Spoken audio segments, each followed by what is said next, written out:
8.6. On y va. Should we do a vocal warm up before we start, Danique? Probably. Oui, oui, oui, oui, oui. Yeah. I feel like whenever I do those warm ups, Danique, if for some reason aliens were looking down on Earth at that moment and they saw me, they'd be like, "There's no point." No point in what? Leave 'em Coming alone. down Just and- leave Coming 'em down alone. and trying It's to like, yeah, just stay away. Well, I have news for you. You know, your friends are aliens. yeah, well, So make friends with them. She knows, man. She knows. I appreciate you thinking that that's news for me, but I was well aware for many years that Something was different, right? a little bit. There's a few degrees maybe shifted amongst my friend groups. Danique, thank you so much for being on the show with us today. Yeah, my pleasure. So to give such an honor. a little bit of a background about how I know you, and then we'll obviously dig into your history. You are the mother of one of my favorite humans that has ever walked the planet, Laura Jower. She's my and favorite too. She's pretty legit. She's all right. And Also, Steve's wife. yes, Steve's better half. You're an astrologer. You're a musician. You're a qigong expert. You have Teacher. the most beautiful head of hair that I've ever seen in my life. Very white these days. Oh, it's gorgeous. The best. Is there anything that you're not, Danique? Oh my God. You're French? Stop it. Yeah. So when did you give us the history? When did you meet Laura's father, Jeff? You're obviously from France. Can you give us that backstory a little bit? Yeah, we met there in France.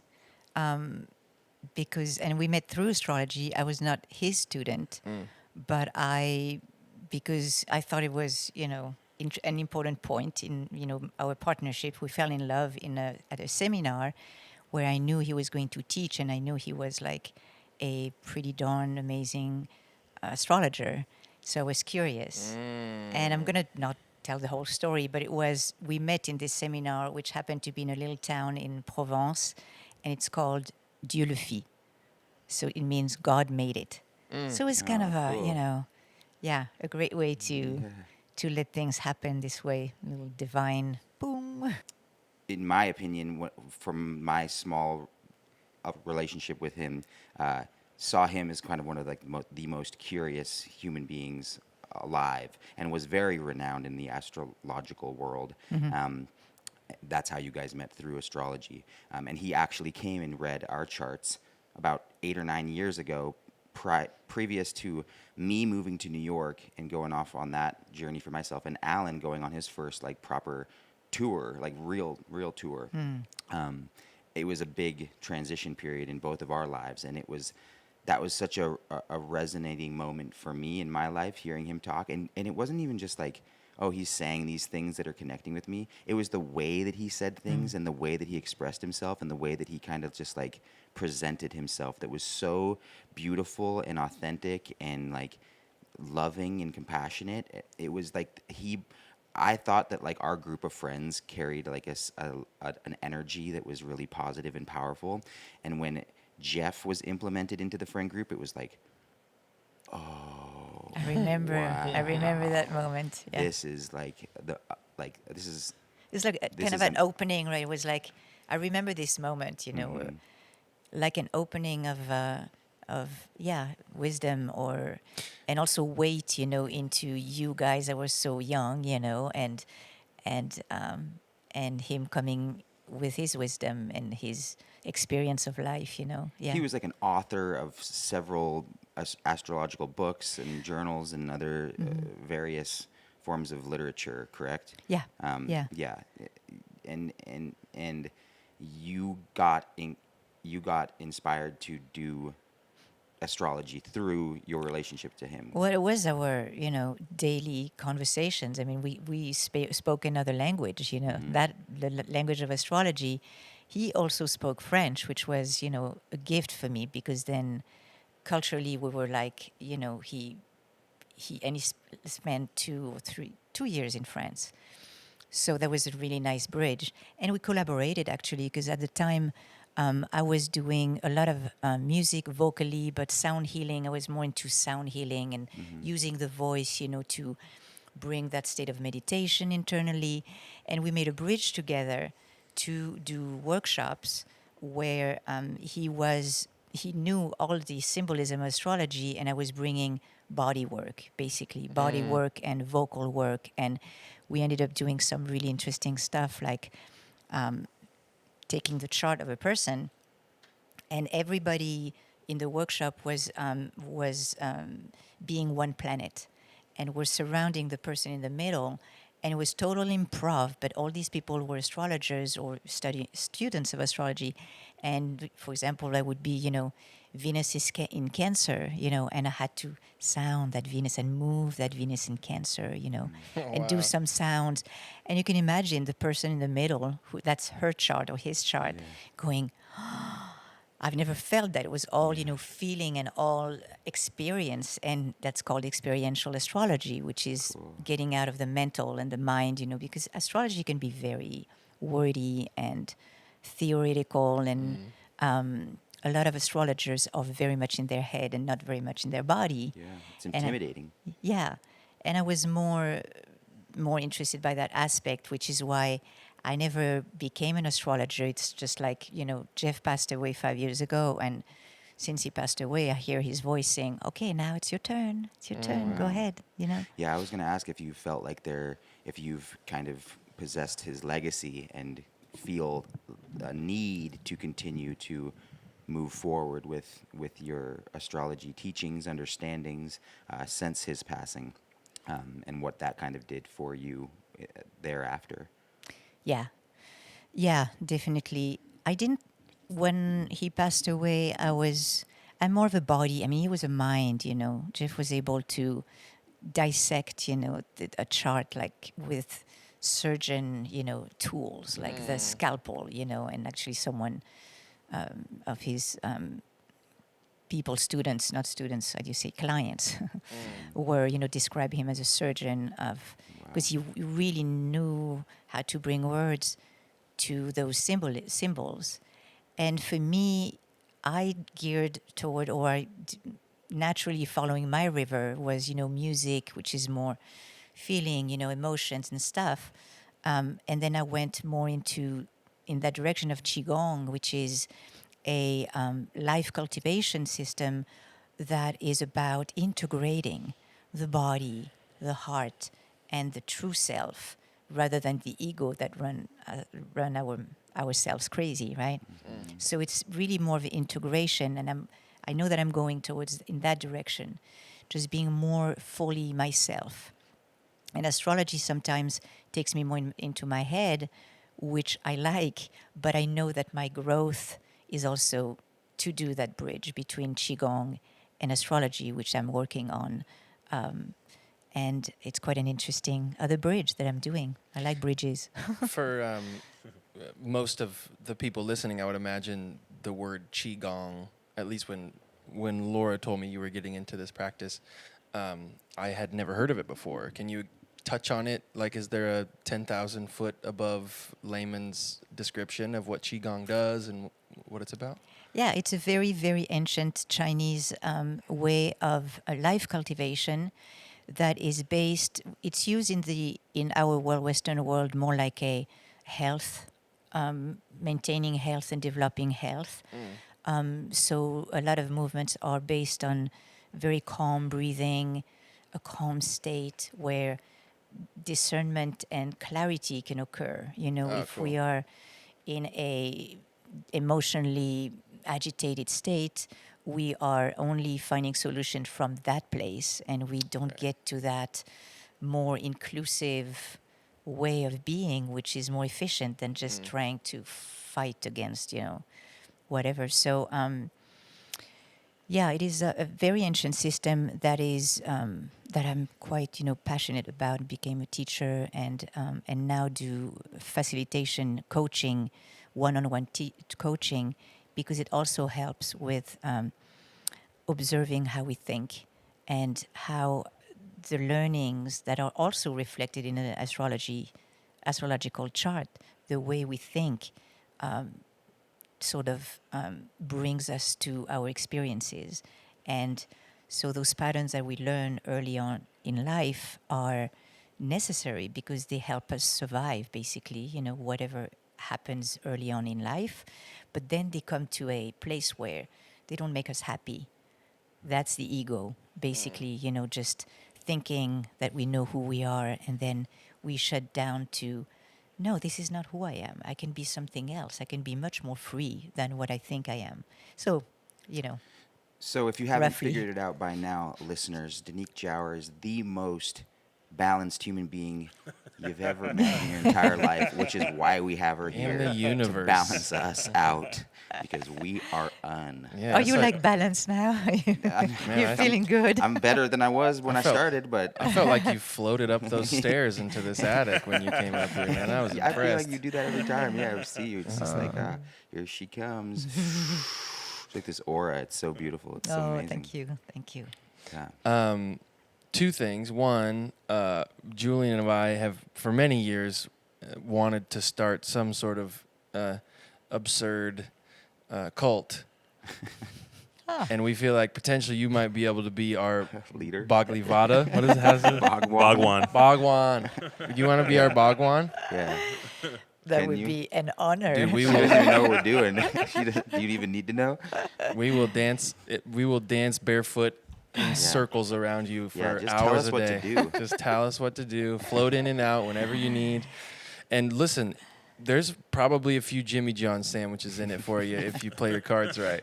What's that, Jimmy? Oh, I They just don't have dropped the that. Jimmy Johns on the unsuspecting On a guest. French person Yeah, who doesn't she's know like, what what the that is. hell It's is Jimmy a John's? sandwich shop. It's like Okay. It's like if you would normally go to Subway, but yet you care about things other than terrible things, you go to Jimmy It's John's. better than I mean, Subway. it's four Terrible steps description. above Subway. I'm sorry. Well, My that's okay, caveats. it happens. It happens to me all the time. Like those reference. Well, No, I don't know what you're saying. Yeah. It's here. a fine sandwich, is Very what fine it is. sandwich. It's Okay. a fine It's a sandwich. fine sandwich. It is. You mean a baguette with Oh, yeah. butter No, not like and that. Not at all. It's No, there's. nothing- Listen, We're gonna get you something better than a Jimmy John's sandwich if you're our leader. All right, let's set the record I straight. might even transfer the contents of a Jimmy John's sandwich onto a baguette if you're willing to sign at the dotted line to be our Bhagwan Garavida.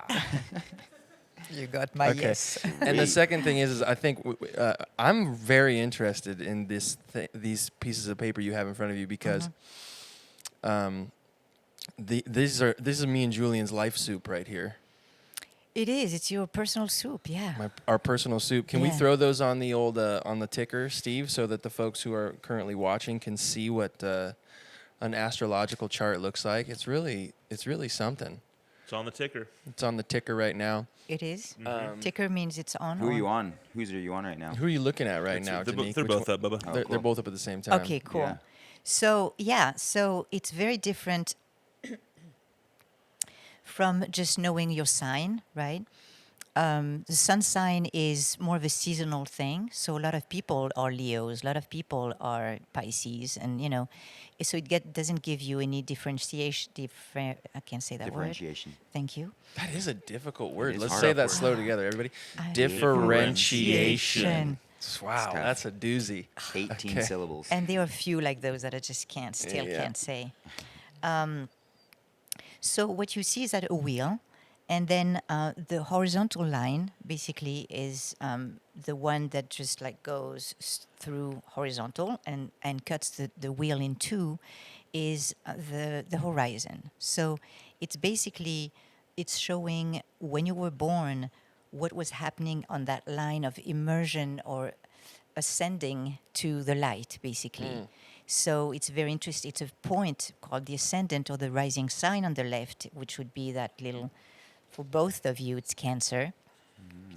You have this common thing going on, you two. And the top of the chart then is the is a daylight, is what happens, in public life, basically.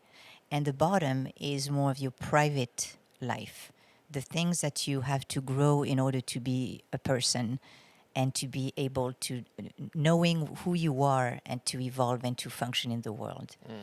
So there's a an order of houses, we call them the sectors, starting with the rising sun, and below is going to be the first house, right? So below here, that's the first house. Then you continue with the second, the third, etc. And that's a wheel of life, basically.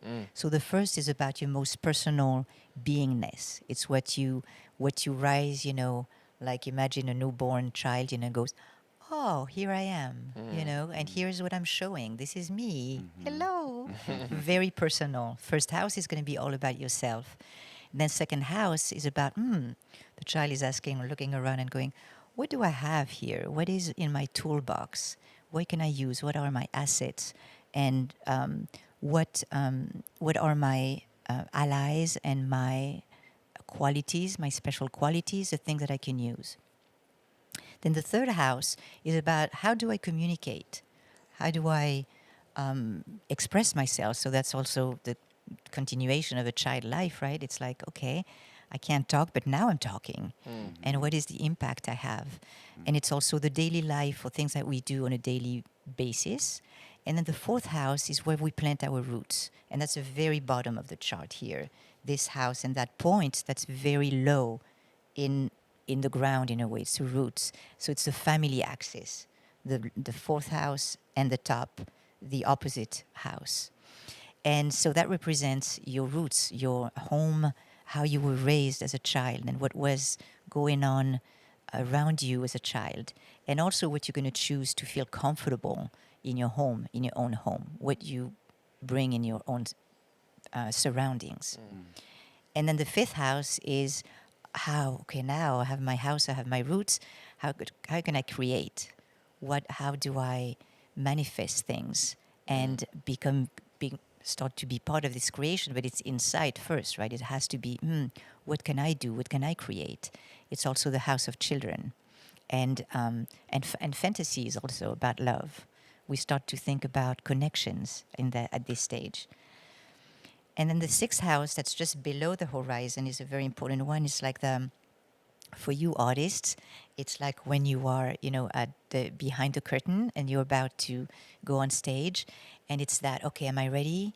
Okay, is that good? Am I calm? Am I, it's that. Am I going to vomit? I am. That's Julian's vocal Oh, really? before the show. This It's is Julian just a couple Charts. gags. Yeah, Scorpio. And so it's that, self, readiness, and also it's the house of the body. And then we emerge into the world. And so we start to go up. Seventh house is partners, people we meet, all sorts of people. It's the connection with others. And then the eighth house is how we deepen that connection and how we share our assets with other people. So it's shared assets, basically. So there are a lot of different meanings for each house, because there's the traditional, significations as well as the more psychological. So it's, there's lots of variations there. But it's logical, because when you meet people, then you deepen your relationship with them, right? Yeah. And you go like you get married, for example, then you got to live with this person and you are working on what works, what doesn't work, right? What do you share there? And then the next one, the ninth house, is about how we want to broaden our world, our own experience. So we travel, we go, what's out there?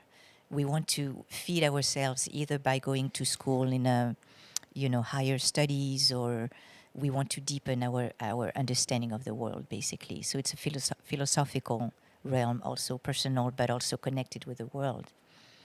And the 10th house is at the summit of your chart, is at the top.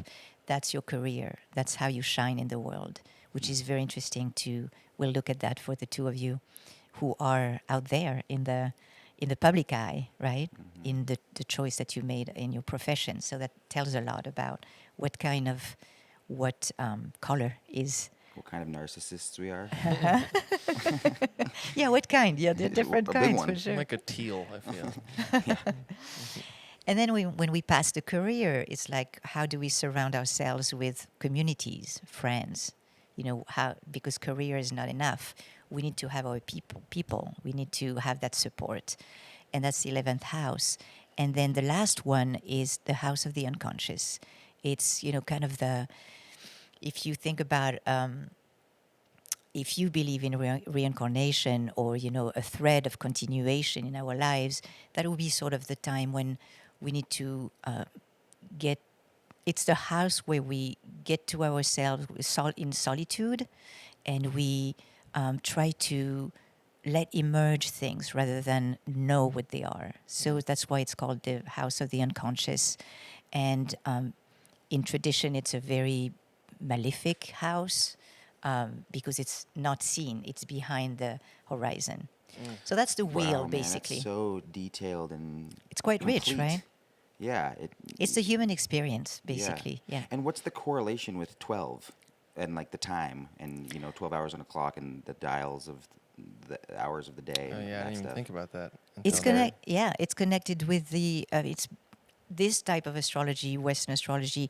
Astrology is based on the seasons, basically. okay. So Oh, yeah. Cool. spring, Makes a lot of sense. summer, autumn, and winter.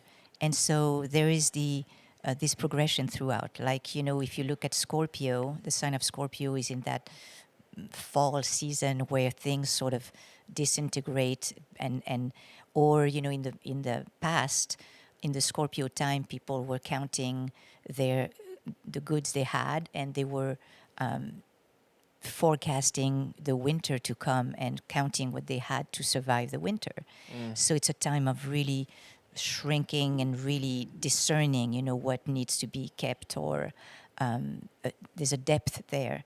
So each sign is like that. Like Aries, it's going to be, it's the first sign of the zodiac. It's like that spring. It's poof, it's like that very spontaneous jumping into life and having to trust that spark, Yeah. Is there any difference with you say Western astrology, and when you asked, when we were putting this together, you asked for our birthday and the time we were born. Does astrology change on different hemispheres based upon like the months and the seasons? I mean, in Australia, summer there is winter here. Is that? It's reverse. Is Yeah. it just reverse? Yeah, Okay. it's Wow. reverse. So there's like a whole different way, to interpret. I'm really not, a specialist of that. I have not. It will be very interesting to read your wife's, chart for sure. Yeah. But that would say that somebody born on the same day and time as me in Australia would have a reversed chart. Yeah, Wow. yeah, Cool. yeah. That's so interesting. They're Yeah. upside down, dude. Wow. Gotta meet that guy. Gotta meet that guy. I would really love to dig in and Okay. and get you to maybe Tell us talk what's wrong about with us. More personal stuff. It's been really nice hearing about you, Danique. But Time to get personal. I'm scared. I've been nervous all day. Yeah, I love to, to read the two charts because you've been friends for so long. Right? How long have you been friends? 32 years. Really? That's not true. Oh. That's a lie. Probably like 15. 15. We yeah. had some breaks there, though. Uh-huh.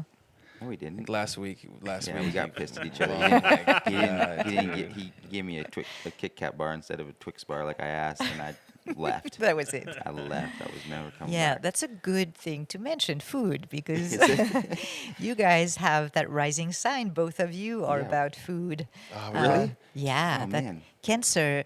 So Cancer rising, right? This is sort of so the rising sign, or that would be the very left point. That's here, and that is really what you present to the world. And there is something. Cancer is very nurturing. You have like a quality of nurturing. Of course, there are other things in the chart that sort of always contradict or support or take you in a different vibe, about that nurturing. But so you two have two different styles of being, hugging, for example. I know by experience. I love you two hugs. Yeah, we like it. Very good Well, huggers. if you were to rate our hugs on a Yelp page, Where would Oh. you give us the rundown? What am I? Am I popping like a 4.5 out of 5, or what's going on with Oh me? no, I can't say that. This is Can't. like good quality hugs. Like it's good. Yeah. I love a They're hug. Yeah, yeah, different. yeah. They're different. They're They're great different. hugs. We embrace people. It's a good Uh-huh. thing. Yeah, exactly. Yeah. So there's this quality that you both have, which means that your wheel is going to be the same, close. I mean, actually, not completely, but what you are is what you present to the world is kind of this, caring. You are also Cancer is quite tribal, likes to have his people right around you, and I know also because of Laura that you've been like a tight group of friends, very much nourishing that support from friends. And that's very appropriate for both of you. And then what you're looking on the other side, the house across from that, is Capricorn. So that's how you meet people. And I don't know if that's true for both of you, different styles probably, but you probably look into other people, some kind of an expertise about, you like people who have good stories, have been somewhere, and are solid and are reassuring in a way. There's this attraction for people who are, who have weight, even in their lives. Is that true? Yeah, one might say we don't want no scrubs. Yeah. TLC. Well, that's that's a good one.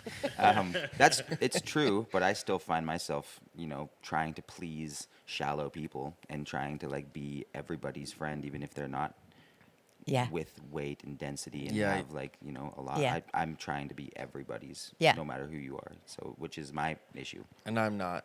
Uh-huh. Yeah, Alan's I'm not as much. surprised. I'm I not don't- surprised. I used to be a little bit more like that. I think I used to have a lot more patience for people. I would generally say that I am a patient person, but my level of relationship with folk really does start like from this far away until it's not. I don't even know when I pull that person in, It but I makes- definitely keep people as far away, like on a surface That's plane. amazingly right on the symbolism here, because you, and I'll come back to Okay. you, Yeah. Julian, but you have in the seventh house the planet that is the most far away. I mean, it's not the most far away because there's Pluto and Neptune and Uranus. Those three are called transpersonal planets because they are away from, we can't see them. They are beyond Saturn. Saturn we still can see, but then beyond those three planets we can't see. And so they are more like generational also. They move very slowly because they are far away in the galaxy. But you have Neptune in the seventh house, which gives you also an idealistic side of like projecting on other people, like a lot of power and a lot of ideal. And then maybe you get burnt because it's not matching really your experience. But are you like in the first place like going open, and then maybe, oh, I know what it is, yeah. Because there's an opposition there, so there's like, okay, maybe I should not give myself totally to that. Yeah, I think there's, and I don't know if it's something that I've formed over, my adult life, because my adult life has been much more so involved in some. At least my ego has been definitely grown and padded through this like public persona Right. of what I want people to think I'm like. Yes. Right? Like it's not That's Neptune, not necessarily yeah. what I am like. Yeah. It's just what I'm projecting Yeah. to be like. Yeah. And so I don't know if I developed that like, I'll be anything. right, I'll just be what you want. Yeah. I don't know if I developed that because of that or I was able to do what I'm doing now because I had previously developed this like, what do you need? You need to Yeah. You want me to be like this? You want me to smell like this? Right. You want me to, like Yeah. we want a joke? What kind of joke do you want? Yeah. Yeah.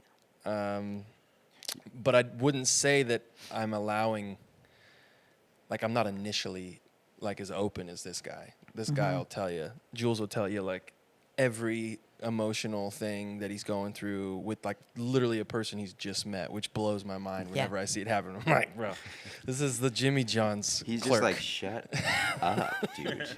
No, I He's don't. over it. No.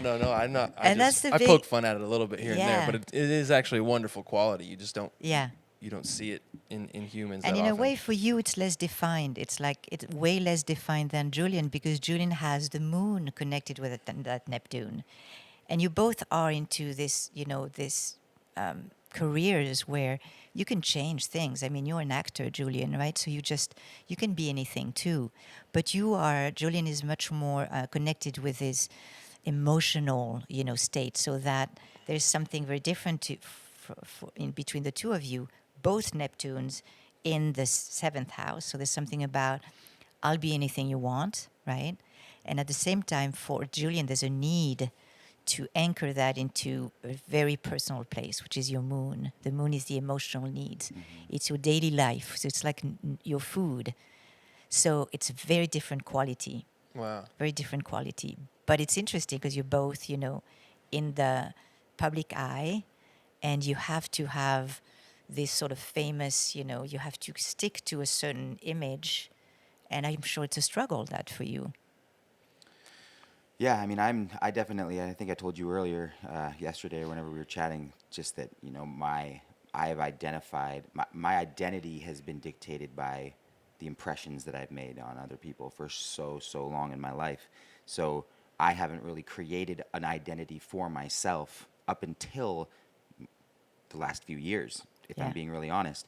And so now in this new version of myself, as I try to create that identity, when I start to feel like it's filled up and I feel like it's making sense, I realize that I'm like a brand new version of myself in this version, right? Like I was for so long this guy who literally just succumbed to every single person that I met and gave them what I thought they expected me to give them. Yeah. And now I recognize that, and I still find myself doing it and try to consciously depart from that approach. But Because you see that you lose yourself, basically. yeah, It's my first 30 years of my life are lost. Yeah. I mean, they're not. They're experiences. Yeah. But when I think about my life on a timeline, it's like I definitely became me now at the age of 30 and have like continued on a path towards like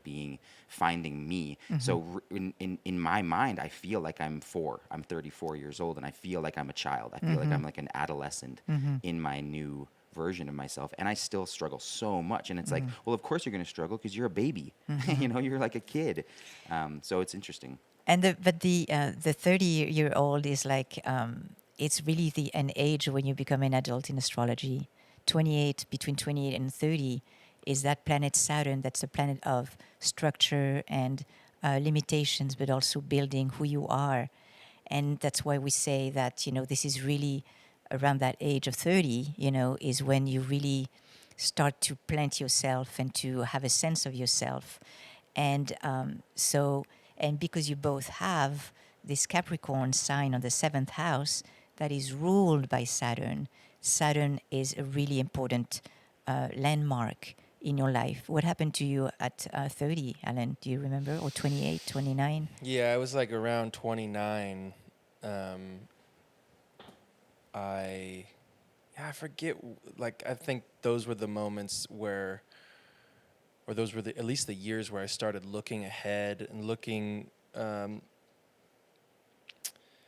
a direction that seemed like definitely more structured. It was like, okay, I sort of got my willies out in my 20s. I'm kind of sick and tired of living, like a child. Started putting down roots, started creating a family. I think I got engaged when I was 30. There you go. Definitely like came around to the idea of being a family man in those years. Really avoided that idea for a long portion of my life. Yeah. And then I think from there, really started to be. I think what it was for so long I thought that like being a family man or being an adult was so lame. Like, because all the adults that I had been around in my life, bless them, wonderful people, but like, I didn't grow up near like incredibly exciting people. You know, there was like pretty regimented, pretty much like, you know, every Sunday church, you don't say swear words, you don't fart in public, like just not boring is not a fun word to say about anybody, but like it kind of was. I think Yeah. that was maybe my perception as a youngster about like adults. Yeah. And it wasn't until, you know, I think my late 20s and my 30s that I started realizing the joy in that structure and the joy in that consistency and routine and all the things that maybe when I was in my early 20s I scoffed at. You know, it was in my early 30s and my late 20s where I was like, oh, I get that. I get why people like routine. But I can't imagine there was like there wasn't a lot of pushback to that also when you were kind of in that transition period, right? Like it's not just like welcome it with open arms all of a sudden one day. It's like it's like the push that you're like, oh my God. Yeah, I don't know. It was interesting. It definitely felt like, just I was over it. I was kind of over this. Yeah. I want to say that it was sudden, though, for you, Alan, because you have this planet Saturn that plays a big role in, you know, you realizing stuff and, you know, planting yourself in yourself. It's conjunct Uranus, which is the planet of revolution and sudden changes. Yeah. So maybe it was, you know, meeting your wife. Maybe it was, you know, something of a move, or I don't know. Yeah. But well, something sudden would make sense for you. I mean, my entire life I've had, not my entire life, but ever since I started playing music, the idea of being a homeowner for some reason was just always this really pinnacle, like pivotal thing for me. I felt, man, if I could just like write songs and play music and be creative and own a home, like be a homeowner. And I don't know, there's no legitimacy in life to that accomplishment, but for some reason that was. There is. Well, I mean, you can still be a very fruitful human being without owning a home. Sure. They're not mutually connected, you know.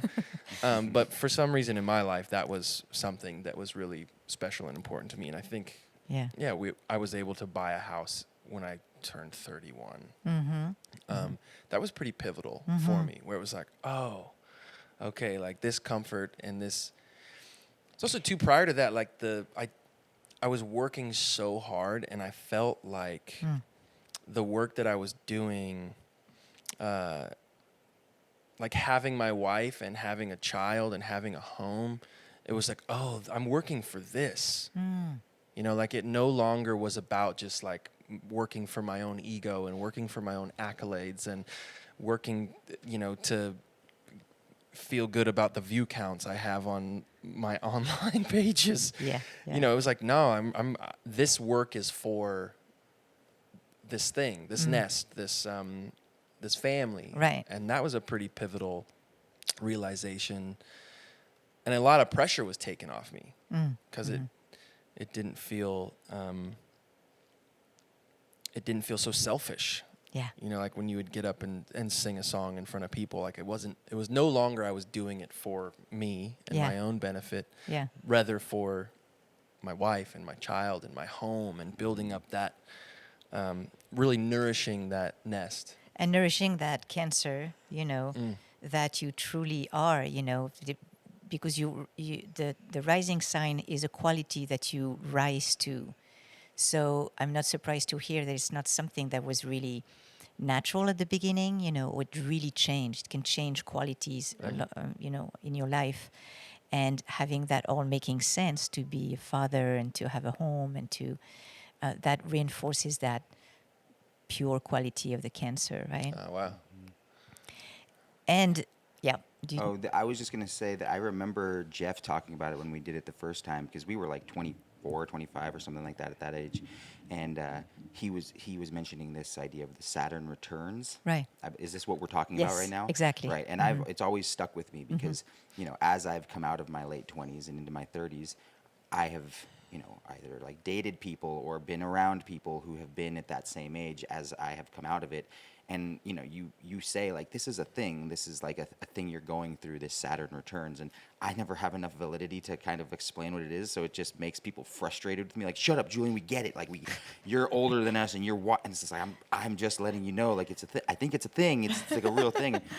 It's just nice to talk to somebody who actually knows what they're talking about surrounding this thing, because there's truth in that. And I think everybody who's and is it everybody is going through some kind of real significant change at this period of Oh their yeah, life? and it's actually a cycle of starting from 0, you're born, and then at 7, there's a shift already. For kids, there's more understanding of them and the world, right? Yeah. And then 14, it is also your beginning of being a teenager, and then 21, the age of reason, or however they call it, and being an adult. No, The age of reason. in French we say that. Haven't got there yet. L'âge I de think I raison. was closer at 7 to to life reason than when I was 21. Good God. But it's a legal age, for Right. drinking, right? And then 28, 29, depending on people. And basically, until you're 20, 28, 29, 30, you explore your life, And then there's something that sort of sinks in that is also, pressured by the collective and the values in society. You should be doing this at 30 and stuff like that. But astrologically, organically, in a way, cosmically, it works. Yeah. It is a process that's human, that is, we explore, and then we get to a place where we start digging, planting our roots, and then from there, we're like a tree. We continue to, expand our branches. And Yeah, it's interesting. You say some of these qualities and values can pressure it and make it and kind of affect it in a different way. And I was just having a thought, and you can tell me what you think about it, Alan. But like, I feel like because when I'm thinking about like my Saturn returns, I like fully had this breakdown during that period of time. I feel like your experience was expedited by your career, like coming up in like in your early 20s and going from being like a dude, being Alan, to being like Alan Stone, this musician, like this, relatively famous guy in our hometown. And it was like, and I remember you kind of going through this period of like, you'd call me and be like, dude, like, I don't know how to do this. I don't know what I'm doing right now anymore. This is like really scary. I wasn't equipped to handle this change and this transition. And I think because of your experience into your career and into the music industry and like kind of, elevating to a level of fame, it was like you didn't know how to deal with that. And I'm projecting my own like strange experience with where I was 5 years later. I always feel like I've kind of been like 5 years like away from you in my experience, even though we're the same age. Like as far as our growth patterns as adults, I'm like, yeah, you definitely like, and I don't know if it's aligned with our stars or anything, but like your experience seemed to be expedited by like your position in your career and just like coming to much earlier on than myself. I haven't had that experience with myself, so. Yeah, potentially. I remember a lot of those phone calls, feeling like, what have I gotten myself into? This is way over my head. Because specifically with any job, like any career, at least my personality, I always want to think like 10 years out and go, with this setup up here in the attic, right? Like I've put this all together. This is all my gear. I've thought like 10 years out, which is like, okay, what could it be? Like if everything goes as planned, what does it become? Obviously you're projecting and it'll be different. But that's what really gets me excited about things, right? But then you get into like the 4-year mark of any project, of any creative venture, of any relationship, and you're like, this is not anywhere connected to like what I was. Yeah, because all when I project out, all I think about is the good stuff.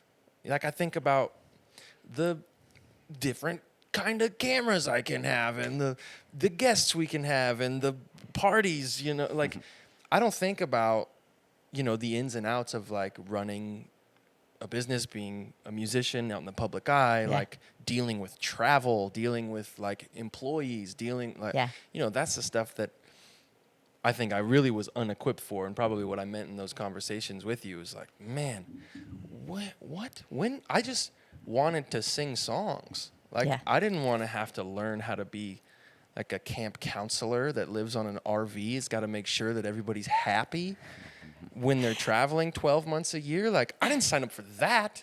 You did sign up for that. I'm I sorry. did. No, I to say. did. I did. But like, you know, I think I was ignorance. thrown into Yeah. that tornado of development on accident, because I would have never sought that out. The things that I've had to learn, and the life's sandpaper that has really had to kind of like form me into, if I'm anywhere nearby, like obviously I'm not, but I'm much better now in my 30s than I was at 23 when I was having these conversations with Julian. But I wouldn't have actively tried to develop those specific things. But it has started to make sense to you in a way. It's like, there are times for sure when you don't see the pieces coming together. And yet, and after this Saturn return, it's like, okay, I get it. I did sign up for that, right? And then you make it work. So let's go back to your charts and the sun, the sun, which is your radiance. It's your purpose in life. And your sun is in Pisces, Alan. So it's very, very big, and it's very charismatic, and also very connected with your father being a minister, right? And you sort of got that, what it is, the charisma, how to create that on stage. Pisces is so big and so wide and so encompassing. It's the last sign of the zodiac. It's like, I can be anything there, on stage, really. And so it's in this sector of the career for you. So it's the highest point in your chart. It's that's where you're supposed to shine, which is really the choice that you didn't see maybe early on, and then although you've been a musician and with your guitar going everywhere, trying to in bar cafes and trying to get your music through for a long time, right? Oh yeah. Yeah. Since I was. So it was almost 15, like probably. yeah. So it was not a choice even. That's what came through. That's your purpose in life, is to realize that light, very higher, and inspire other people, and inspire because it's Pisces, because Pisces inspire people. Oh wow. Yeah. So you, Julian. Lucky you. Yeah. I don't know if I want that burden, but I guess I can't change my birthday. No, you can't. And there's also the Jupiter, though, in that same house. And Jupiter is that, just what you said, traveling, have to do that and make people happy and always be optimistic. And at the same time, there are moments, your moon is very down into the bottom of your chart and goes, okay, please just give me some time for myself. Oh wow, that's Can I weird. can I be in a little, just forget about me? And that's opposition. That's, that could have been very uncomfortable for you until now, where you start to know now you have a home. So you have your moon to put somewhere, right? In That's your so home, interesting. in your nurturing your family. And so that's more balanced than trying to find your moon when you are on tour in a bus, with 9 other people or 10 or, a whole crew, being responsible for other people, right? Yeah, that's weird that you say the retreating, like needing time for yourself, because I've always felt like I'm I can just go with the flow and I don't need structure, and just That's Pisces, throw me yours. into anything and I'm good. And it's absolutely not the case. Like, I have to have my own retreat, and I have to store up energy in order to be present in a crowd, or else I Exactly. just retreat kind of and get quiet and Yeah. a little tense and Ladies and gentlemen, Alan Stone is an introvert. an introvert. Wouldn't you know? His moon is definitely introvert. Yeah. crazy. Yeah. And that's your most, the moon is the most personal daily life thing, and for you it's in Virgo, which is also very specific, and something probably people don't see except people who work with you probably. Really? They know how specific you are and how, perfectionist you are about things or about your environment, and how you want to set up your work, because it's opposed, in that opposition with the top of your chart. So it is a key for you, to really Wow. let that, shine. Crazy. Yeah, I'm very well. I don't know. Would you say I'm a perfectionist, Jules? I'm pretty I'd say particular. you're trying to be. Like, I mean, that's not an insult. Like, yeah, I think so. Yeah, You're I'm just like like a need to get it done, like Yeah. kind of guy that like it's. And I think there's a perfectionist, and I don't know necessarily like everything needs to be perfect here, like in an OCD way. That's kind of how I think of Right. perfectionism. But I think you're like definitely. But I am trying kind of to make- OCD You about are. some Yeah, certain you things. are. What do you think, Steve? You can talk on that too, because you see this guy in here nibbling away at his things all day long. Yeah, Alan has a very like idea-oriented mind, but executing that, he can get fumbled because he gets so particular about individual things while trying to curate that idea. But I mean, even building the aesthetic of like the camera shots and the Live at the Lodge, everything that we do up here, Alan's very particular about how he curates it aesthetically Yeah. to cultivate a creative, cool-looking, fun atmosphere to Yeah. grow in.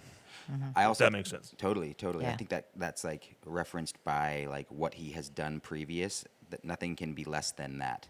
So like everything has to kind of grow from where it was previous. So like I think, correct me if I'm wrong, but I feel like you want the next thing to be better than the last thing. So that just keeps you at this like growth intent. Yeah, To like make it better every time, which is hard and which is challenging and good. It's all those things. Yeah, I've always felt like I forget who said it, but strive to be better than you were yesterday is always a thing that Yeah. kind of gets shot across my life bow. Yeah, I just want to.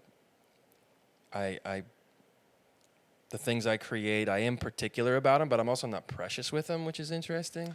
Yeah. Like agree. if I make a song, once I'm like completed with the song, I go like, it's it. Just get rid of it, get out of here, go away. Whereas like I've seen certain artists and musicians, man, they're so particular about the CD packaging and the like every little thing. I'm like, dude, nobody cares about Well, that. I think you can get. I think you can be gone with it, because and have that relationship where you can kind of just like throw it away when it's done, because you spend the time curating Yeah, the thing potentially. really, really well and thoughtfully when you're in it.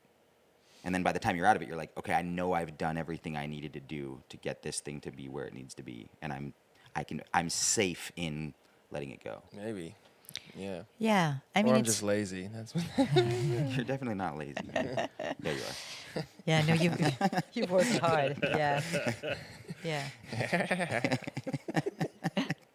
so. So for Julian, it's a different story, because so your son being Alan very elevated. For Julian, his son in Cancer, so double Cancer, rising and and sun.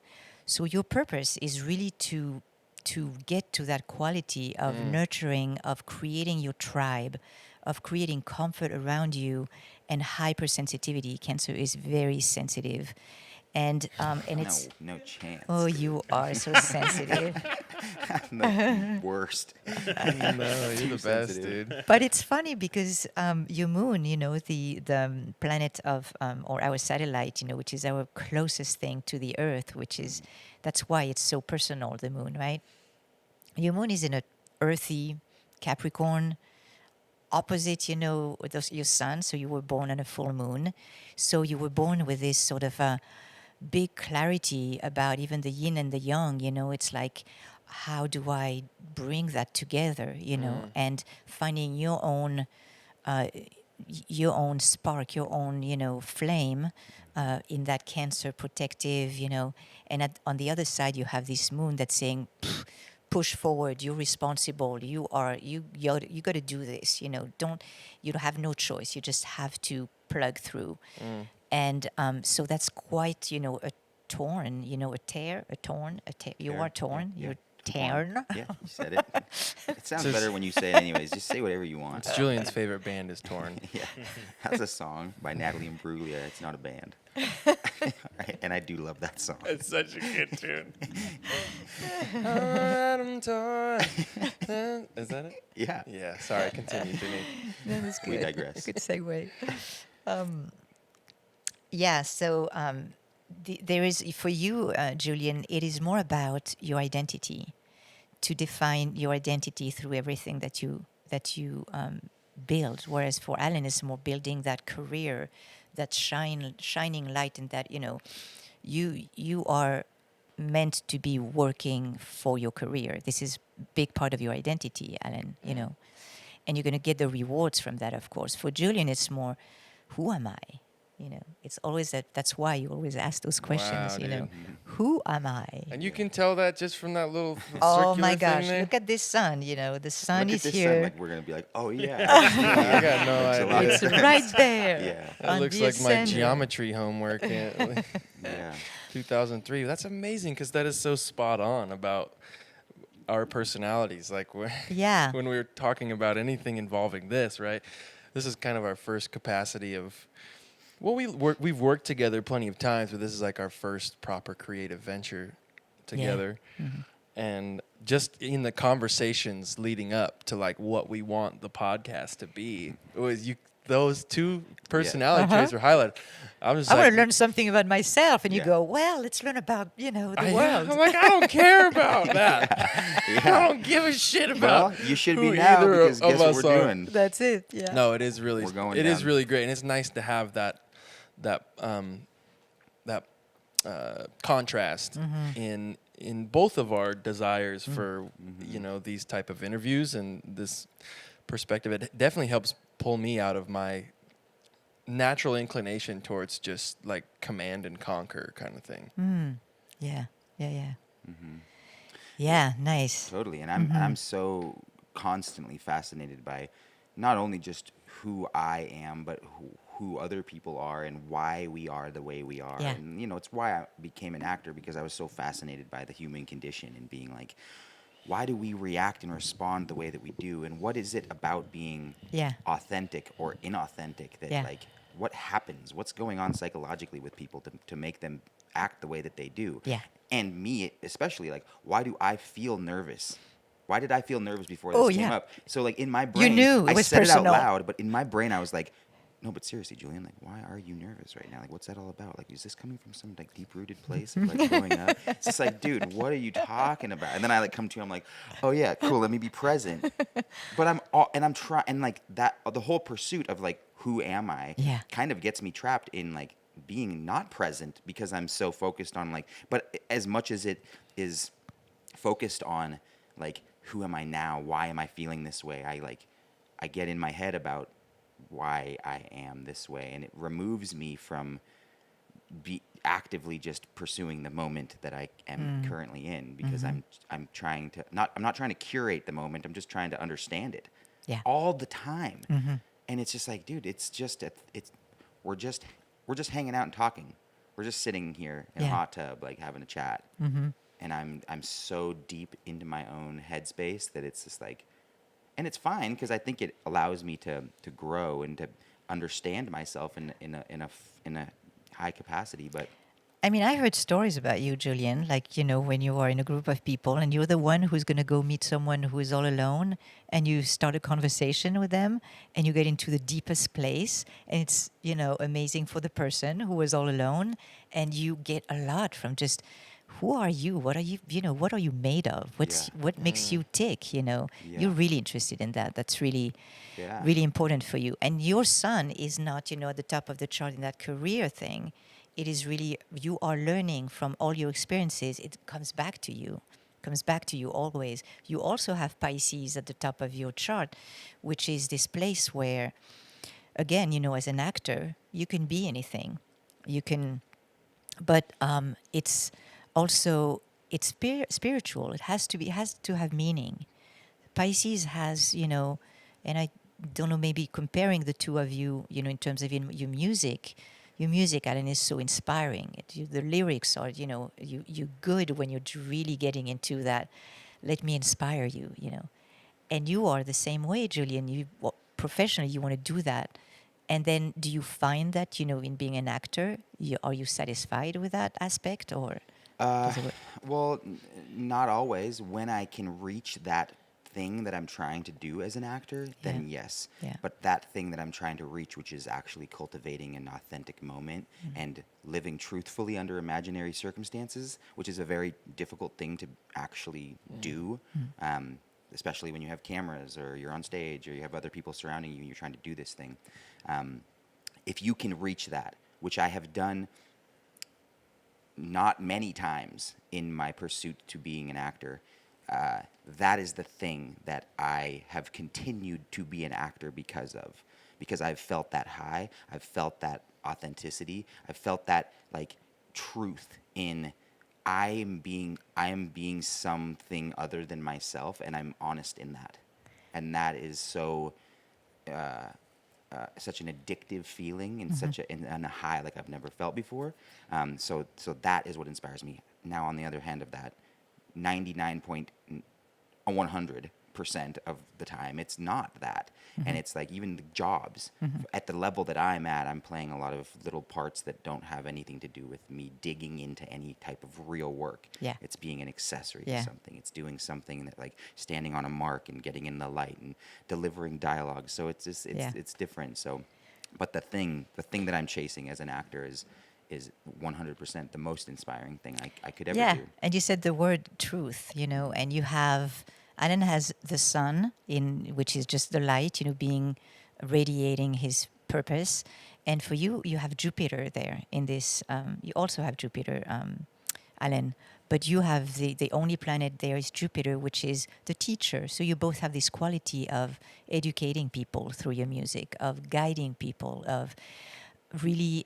But for you, Julian, it's just such this one planet in the 10th house in Pisces is being the teacher, in being, really realizing that. And with this, the Pisces, top of the world there of your chart, it's likely to change to, so being open, but trusting that this is your quality to bring to the world. Totally. It's truth, it's faith, it's optimism, it's pure joy, it's faith, in the future. It's that inspiring thing. That's your role. Yeah, and I think, we spoke about it a little bit yesterday, in that acting for me is just a platform for me to get to a place in my life where I can talk to people. Alan asked me a question on our first podcast, like, all right, we're doing a TED Talk. What's your TED Talk going to be about? And it's about giving people permission to be themselves. And I think being an actor, trying to give myself permission to be myself through the craft of acting is allowing me to create that example for other people if anybody else is paying any attention to it. But it allows me to build a network of people who might care, who I can then go and use that platform to talk to and educate or try to inspire. If I can, I don't know. I don't want to be like, oh, I'm this like inspiring guy. I just want to allow people to feel like they have permission to be exactly who they are. Because when we were young, we used to have parties at our house, and we would like, of course, we'd just be like getting drunk and partying, having fun, and like people would come over on a Tuesday night, and we had such a welcoming group of people. And they'd come over and we'd get crazy. It was right when Laura started to meet us. We'd be doing like fake jump roping in the house. People would be dancing up and down, like doing all this crazy stuff, like crowd surfing through a 20 by 20 room, like just having the best time. It's like a Tuesday night. People would like be leaving and hugging us, being like, this was the greatest night of my life. And it's just like, this is just a Tuesday night for us. And it was like that feeling of like giving people permission to like look stupid and fail and not be precious about how they appear. Because like you go to a party and you're just like, a wallflower, just like, oh, I'm not gonna hang out. And it's like, no, like we're giving you permission to do exactly what you want to do. And they're leaving being like, thank you for that. Thank you for doing that. And I think like so many people need that permission from people. And if it's not permission by like articulating that, it's permission in other people being the example of that, to be like, oh, that's why I'll be like at a random wedding, and I'll literally, my friends invite me to weddings because they know that I'll be the hardest dance person on the floor. They're like, we need him to start the dance party. I want to give people permission. I'll be the first person. I don't care to look stupid. So that's it. You give people permission. So it comes from you. It's like your son, in the first house. It's like, I am showing the example, which, is trust that. This is like your guide. Yeah. Yeah. Yeah. Very cool. Yeah, it's awesome. Thanks for saying that. And telling us nice things. Yeah, and actually for both of you, again, I mean, we probably, we could talk for hours about Yeah, that. totally. Let's. Let's. I can listen to you talk all day. I know, Danick. same. Your accent's so It's the dope. best. So yeah, there's in the chart something very interesting about a direction in life. So we come with sort of a baggage or something we're very good at. It's like, it's a given. We have our little backpack and, we bring that into life. And for both of you, it's Libra. So Libra is this, and it's generational. So a lot of people are going to have that Libra generation, have a lot of South Node in Libra. So South Node, what we bring with us, what's easy, and it's that people thing. You're very aware of connection of people, and interested in that. And you also have a quality of peacemaking, which is maybe a role that you had when we came, in the family setup, like I'm going to choose to be someone who serves peace rather than, who sparks the fire if there is. But very big difference. You, Alan, are just have that South Node pure, in Libra, which can make you dependent, or kind of slave to the relationship, kind of in this public eye that you are, you have to serve in a way the connection, the ritual after the shows where you want to hug everybody, or you're serving that sort of, I need to serve that, what people want from me, and finding that balance is really important. And for you, Julian, there's like that the planet Pluto, which is the planet, the hard, badass planet of our galaxy. It's the last one that was demoted. Actually, was no, it's not a planet. It's too small. Well, astrologers keep that one because it's the garbage of the whole our galaxy. So we need it. We need a place to put the shit and the shadow and all of that. We need, because it's in us. We have that shadow. So you, Julian, have this planet very close to that South Node. The garbage planet. Yeah. So you came with, you know what garbage is. And you really, and you. Literally, I know what garbage is, but I don't know what it means in this sense. Let me explain. Okay. It's like, and it's garbage. I'm playing with Yeah, that right, word, right, but right. it's more the process of the phoenix, like Yeah, they re rebirth re-emerging from, the you fire. die and you re-emerge, Yeah. and that is an incredible thing to know from past lives or from your genetic, heritage. It's because then you're less afraid, I would say, than Alan.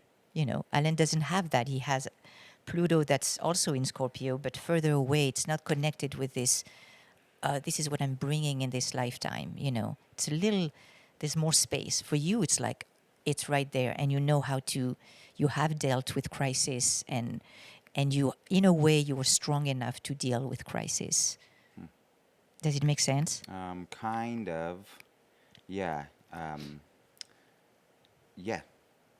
Yeah, I sense mean to it's pretty unconscious because it comes from, yeah, you might be even aware of that. It might have played, in your family when you were bringing up, and crisis. You had some, I know, and so it's just a quality of, even sometimes falling into, like, relationship is dangerous, or relationship can be, if I get too attached, or if I get, there's a something very intense about it. Is it like being willing to take like risks more, or being like vulnerable, or like to jump off the cliff kind of type of situation, or like So- get back up after I've kind of jumped and fallen? Actually, that's the opposite. You It's the opposite, described the okay. opposite, pole, which is, there's the South Node, which is what we bring into this life. But if we stay there, if you believe too much that, your life is, it's going to be in crisis all the time, that's the only place to be. It's crisis, crisis, There's this opposite place, which is Aries, which tells you, oh, it's like being born. Every day is a new day. And I have to follow my instinct, so not being dependent on what people say or the Yeah, others, sure. but more like my instinct, my my decision, my spark, what I can invent, and same to you. So it's like really something for the both of you that you have in common. This, which is good in when you have friends who share that too. It's like there's a selfish place, to grow. To grow for you to grow into your life, you need to have that selfishness in a way, about purpose. That is, you invent your own thing. You have to invent your own thing, which is an amazing thing, creation, right? Yeah. Yeah, it's an amazing burden. Because it is, it's heavy. It's And it's growth, right? So we don't always want go where we grow. We don't want to Right. go, I'll Yeah, stay it'd be so comfy, nice to just be comfy, but Totally. there's Yeah. this beckoning. I got it. It's like all stable now. Why, Why do I have to get out of here? Yeah. Yeah, Yeah, exactly. Well, Yeah. it also just requires you to go inside, right? Yes. And like check in Yeah. with who you are, and that's very, very scary. I was telling you yesterday, this sense of clarity that I have gotten in the last several years. There's a connotation around the idea of clarity that is, well, that's great. Clarity is awesome. Clarity is amazing. But it's also very terrifying to get clarity. That's a scary place to be when you start to become aware. Like, people say ignorance is bliss, and the more you know, the scarier things can get for you. And just in being an artist or being a creative, you have to get to know yourself in order to create anything. If you're trying to do it honestly, Yeah. and those are scary places to reach in yourself to try and pull that stuff out of. And so Yeah. I applaud every creative and artist that's out there doing their thing, because it's not easy. And and neither is like defaulting to some lifestyle, because that sounds like it's awful, to just be like some person who lives their life who like didn't tap into their creative outlets and again defaulted to some lifestyle that they are just now kind of living and comfortable in. More power to you. That is terrifying at the same time, So it's just like I think no matter where you are, you're gonna be tested by fears and anxieties And being things that- brave and totally, Yeah. totally. Absolutely. God. How So cool. yeah, that's Wow. kind of we just talked about 3 or 4 things here, but a Yeah. lot of deep stuff at the same time. So that's the Yeah. fun about astrology is like it becomes just a exploration and of who we are. Did either of you, Jeff or yourself, coming up, maybe you were moving to a new town. You told us that you moved quite often once you got to the States. Did you ever when I first started playing guitar, I was like I was the guy that if there was a guitar in the room, I would like find my way to it and like make sure that everybody knew I could play. It was like kind of like my icebreaker a little bit. Yeah. Have you ever wielded your astrology abilities as an icebreaker? Like, I'd go to you're a like, party, you're but- meeting a new family, like your neighbors. You're like, yeah, we'd love to have you over for dinner. Also, when's your birthday and what is the exact, have you ever done that? Is that a thing? Because it seems like it's an outlet for like real conversation. Yeah. I mean, like I would imagine you're sitting down with people that you've never met before. Yeah. And you're digging into like the deepest propensities of their personality. Yeah. Do you do that at all? Is that a thing? So it's interesting because when I learned astrology, I thought it was amazing. It's like I could, pull a chart and make enough sense, and I hadn't met Jeff at the time. I thought it was fascinating to be able to have a conversation, because I like deep conversation.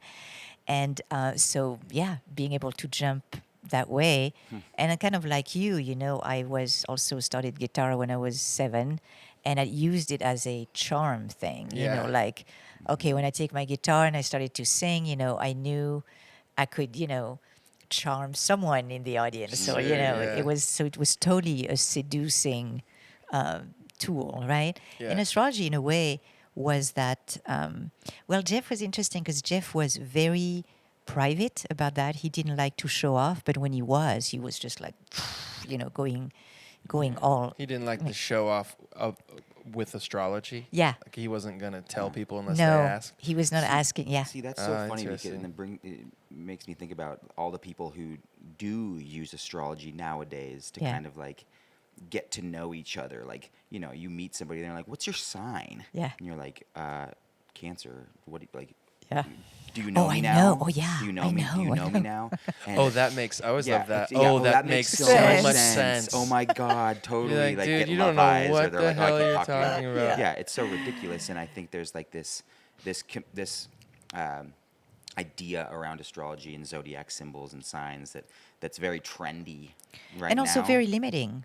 Totally, You know, because totally, then, for yeah, sure. that makes sense. Oh my gosh, yes, you're such a Yeah. Cancer. Oh, you're such a Scorpio, right? Right, Yeah. right. And it's totally dismissing the rest of the chart that gives so much more information about Totally. everything. And that's why, you know, like I'm typically pretty reluctant to even like walk into conversations. People are like, "Oh yeah, I love astrology." It's like, "Do you though? Like, do you actually know?" Because like it's great that you love it and you're interested in it, but unless you're literally Jeff or Danique Jower, you're like, get out of here. I don't care. And that's not true. Like, unless you're actually like a student of this thing and understanding it, then you're reading Cosmopolitan magazine and you're picking up like the horoscopes at the back of the thing. Which Wait, is so and sad. they do have a zinger of a horoscope at the back of that old Cosme Paul. It's so silly, and I Yeah, just Jeff think used that like to. Jeff used to. did you used to write for Cosmopolitan? Yeah. No, was it? Yeah. What? Cosmo Really? Girl. What? Yeah. Yeah. Well, damn. So That there's was- some legitimacy to it. Can we there, get huh? those issues and Wow. throw them up on the wall here? Can we blow up the cover? Oh my Wow. gosh. Oh, I that don't would know. be the I best. So, bet I have a few. Jeff Yeah, Jower somewhere. wrote for Cosmo And he was Girl. I mean, he was so malleable that, you know, he was not like afraid of writing for young girls. I mean, he had, you know, Right, for sure. teenagers, you know. Yeah, totally. But he was like, he was a little, you know, oh my gosh, I can't believe I'm doing that, you know. And he had an editor that was sort of, you know, changing a little the words to make them more current and stuff like that. But That's so but funny. he That's was, a bop. Yeah. but he was not afraid. He could talk to anyone. Wow. Wow. But very aware that, you know, we both never lived our lives according to, you know, the events, or oh yeah, you know, the moon is in Cancer today, or tomorrow. You know, we lived our lives, you know, and very. Right. I mean, there are some astrologers who can't do anything without looking first what they are I'm doing. curious about that. Does that happen quite a bit where people Oh, yeah. kind of feel so inclined and Yeah. so connected to their chart that Yeah. they can't? It's It's almost like reassuring. restricted by it. It's reassuring because it reinforces. That's why I'm more open to that. I'm always looking for the, you know, more information, because just the chart, unless, you know, I mean, there are excellent astrologers out there who can really, you know, just like Jeff and many who are also psychic at the same time. So they're able to plunge into a chart and then ask you the right questions and, you know, bring solutions to the problems you have or whatever, you know. So that's the essence of a consultation, basically, is where you go deep into not just describing what's going on, but also, you know, addressing the issues that you have and bring solutions. Where does it start? Like, and obviously I'm projecting towards a very subjective definition, but when I think of astrology, I naturally think of like the feminine personality. Like, I think for some reason I feel like women are just more inclined to be involved in Interesting. astrology and interested in charts. That's just, you know, my small town view of like Yeah. prior to knowing you and Jeff. When I met Laura and she was like, yeah, my dad's an astrologer, that just blew me away. I was like, what? I didn't know men did that. Where does that like starting point for you? Like, how are you introduced to astrology? What? Because not only are you learning like this tradition, but you're also like you're a counselor and a therapist, and you have to learn how to present in front of people and your speech patterns and the words you use and the ones you don't use. Like, there's so many tools in that tool belt. You can't just take a chart and like convince somebody that you know what you're talking about if you can't look them in the eyes. You know, there's so many traits that you have to cultivate in order for it to work. So where did it start for you, and then where did it start for Jeff? If you know, or if you just I kind of just land think it's on that, you know, interest in people. It's like, I think, you know, Jeff I had a Scorpio moon, so his need, was to understand and to communicate at a deep level emotionally. Is that what homie is? Are you a Scorpio moon? No, No, he is I a don't know what I am. Capricorn moon, Capricorn moon. Okay. but conjunct Neptune, which gives you like a lot of, capacity to handle other people's emotions. You can like open. That's why you open, because okay, give it to me. Give it to me. I can take it. I can Yeah. take it. It's like no boundaries there, which can be very distressing at Damaging, times yeah. because, damaging. Yeah. So, and me, I have, a moon in Pisces at the very, very end of Pisces, and so is my sun. So I'm like, I'm interested in basically in the transition in life. How do we transform? How do we change from? How do we die and then come back, or what do we process and finish with, and always have this interest in that transformation piece. So, and the interest for people is like, I don't know, it's right, has always been there, always. Have you been able to? What has the process been like for you? If you are really interested in transformation, what's the process been after Jeff's passing for you? Have you been able to zoom out and see how you're processing and transforming through this loss or through this transformation in life? Yeah, well, there was a survival thing that I had to take a few years to handle, to get Yeah. a handle on, because it's something else to have had built a family, and my daughters were amazing rocks for me, just to let me know that the family was still there. I was still, I was not just all alone, but there is this sort of a disappearance of that main support. Jeff was the one who was making a living for us. But I got so much strength in it. This is a piece in my life. It's almost kind of that, phoenix rising. It's like I just had no choice. I had to come up with solutions, and I had been dabbling with things, all my life, because I like to dabble.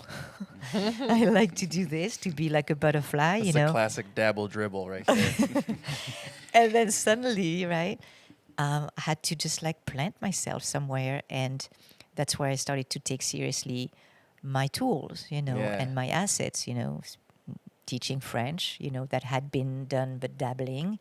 I sort of got better at that, and qigong, and having been lucky enough to meet this kind of qigong philosophy that helped me see the whole picture, and I've never been more in my place than now. I mean, it's and using the things that I sort of let someone else use, because Jeff was the expert in astrology. I was just speaking the language, but never did that step of, okay, let's get intimate with someone, Yeah. right? Yeah, you were in the batter's box now. Yeah, yeah, Wow, yeah. that's cool.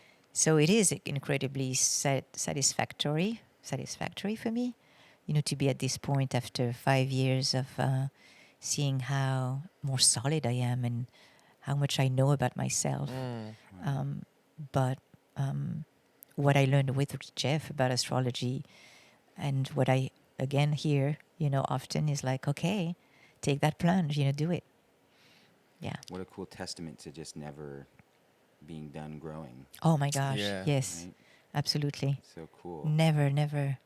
And especially for you guys, I would say, having a Pisces midheaven, that high place, No, we got a podcast. We're done. We're finished growing. We're good. Yeah. It's like there's no boundaries. There's no end to that, Yeah. It's very wide open. Totally. And it will take your whole lifetime. Yeah, and this has all led you into this practice of qigong, which is kind of helping you cultivate the balance that you have kind of tried to create for yourself through the process of It's just grief and another loss and other things. It's and another dimension of or understanding of what it is, what that potential mean, right? It's like knowing that we don't use something that is available to us at all times, and it's the chi, it's the energy, the information that's around us in the universe, and that fuel that we can get that bring us to this place where we can cultivate that calm place which is so key, as I said, for clarity and for even seeing what the next step is, the clarity, instead of trying to figure it out all the time with our head, you just let it happen. You go, okay, give it to me. Yeah. I'm here. I'm just like, I'm listening, right? And trusting ourselves. There are 5 qualities that we use, 5 qualities of the heart that are our guides in a way. And it's trust, and it's openness, and it's love, and it's gratitude, and gongjing, which means respect for everything that is. And if you cultivate those 5 qualities, that's opening a highway, basically, for clarity and for proper use of our humanness. That's what we're meant to be. We're meant to be proper human beings. And being kind to each other and having this caring for each other. And that is so hard, to understand and to put into application in these times of so much insecurity and so much what what's happening, Yeah. right? Sometimes I sometimes find difficulty coming back to caring for each other and kindness and these things. Is that it's different to each individual. Like being kind to Julian is different than being kind to my wife is different for caring for my mom. Yeah. And that's what I always get hung up on. This is a total caveat away from qigong. I apologize, but No, that's good. that's I think the hardest language for me is knowing how to care properly and adapt your care based upon who it is you're caring for. Yeah. Which is weird because I can be kind, Generally. but like my kindness generally, yeah. My kindness is it's like coffee shop kindness, right? Like, yeah, I'll tip 20%. How you doing? Your day's going all right? Peace, right?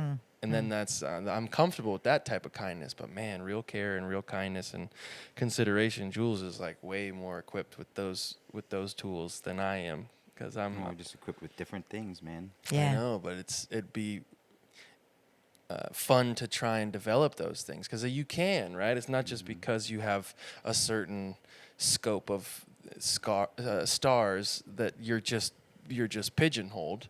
You can develop things, Exactly. right? And that would be one thing that I would like to develop a little better is to have the minerals to know how to properly care for everyone. Yeah. And being open to what people bring to you too. It's like it's not just in this way, but it's that listening and that receiving and that curiosity about what people are in a way.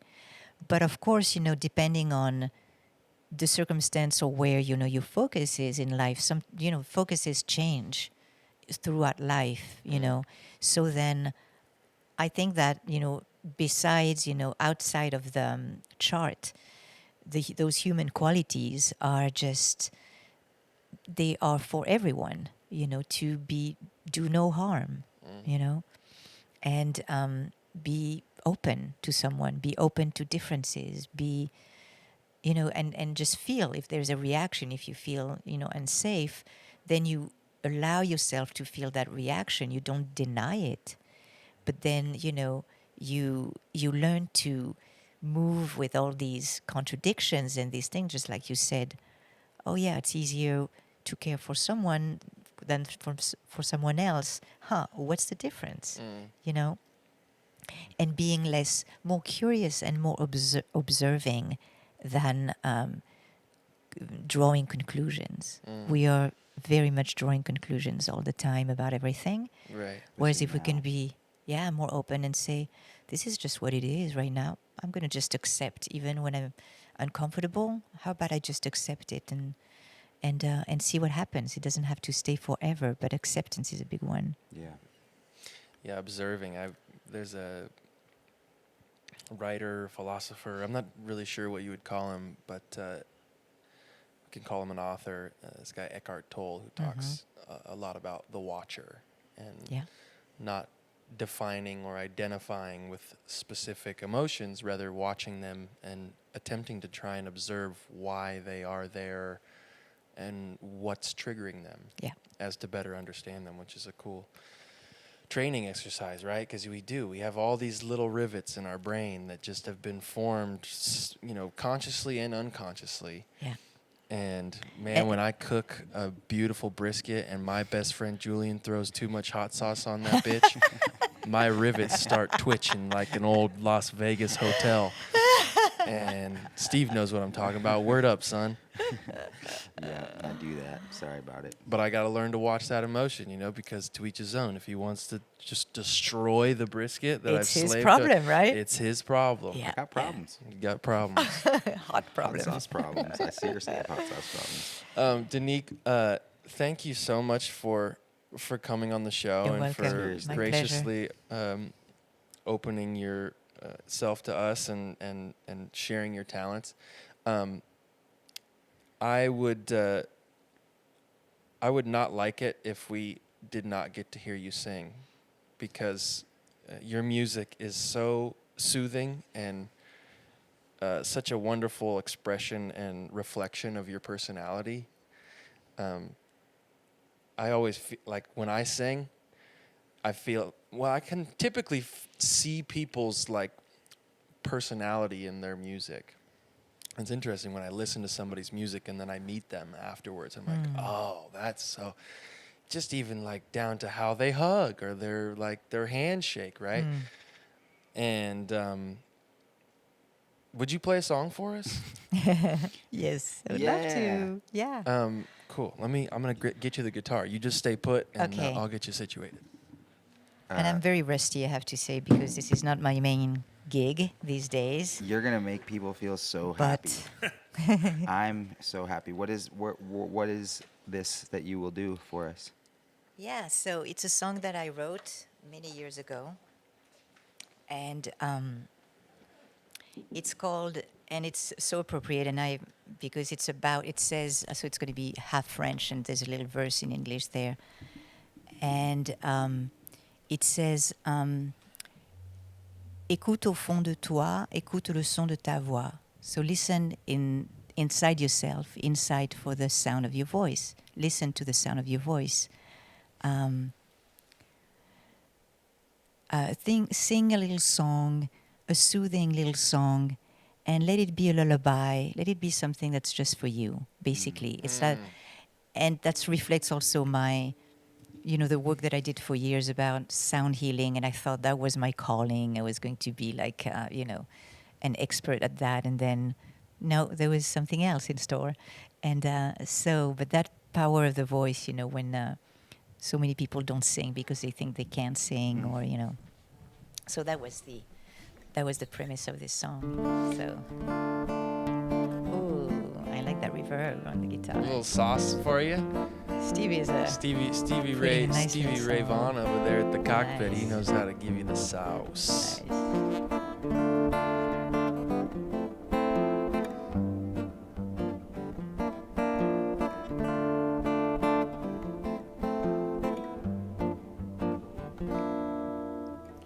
Écoute au fond de toi, écoute le son de ta voix, fredonne une chanson, un petit air sans prétention. Laisse-toi enchanter, laisse ton chant inventer. Sois l'imagination, le jeu de tes émotions, comme un cri du cœur, un fou rire de bonheur. Laisse-toi chanter, comme une crise de pleurs. Soulage la douleur, laisse chanter ta fragilité. When I forgot the words. Happens to me all the time. La la la la la, da la la.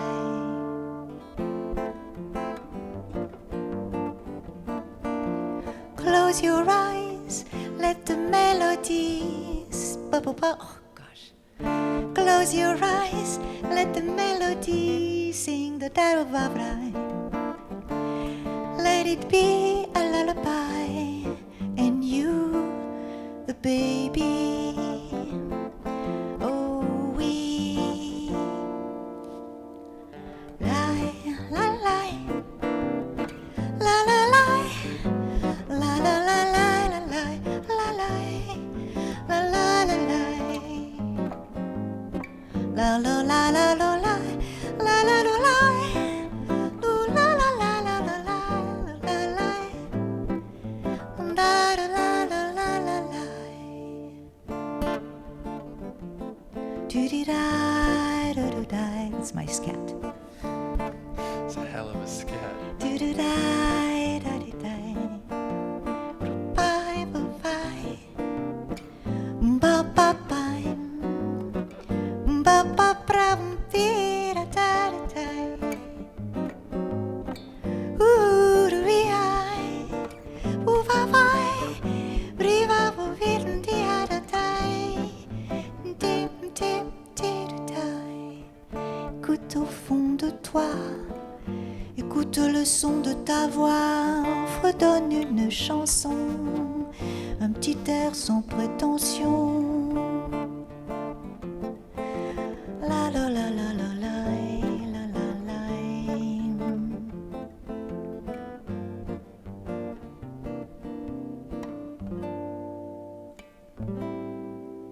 Dee da da da dee doo down.